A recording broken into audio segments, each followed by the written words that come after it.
Canva Community Labs 2025.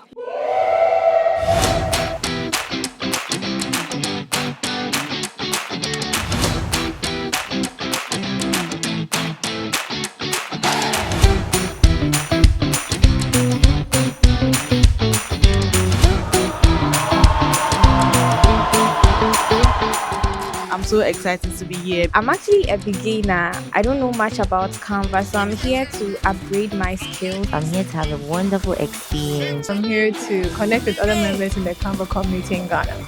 I just came to improve my skills on Canva, not just customizing templates and all, but to create designs on my own. So we are here at the Canva Lab 2025 today to learn more about Canva and get more insights on it. See ya. Thank you.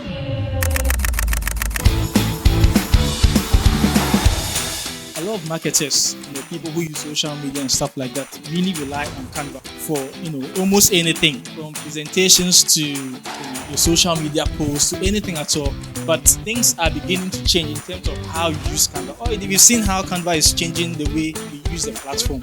Hey guys, my name is Lydia, and I came all the way from Oyibi to Legon to join the Canva Community Labs 2025. And guys, it has been so exciting. I've learned a lot, from creating Instagram reels to learning how to code in Canva and then the sheets. And not to forget the design challenge. It has been so exciting. Like, there were creative designs and top-notch designs. And guys, next time you are supposed to be here. The designs that were presented was all amazing and creative. We were grouped in teams. We had team discussion, we presented, and then it was awesome working with other people.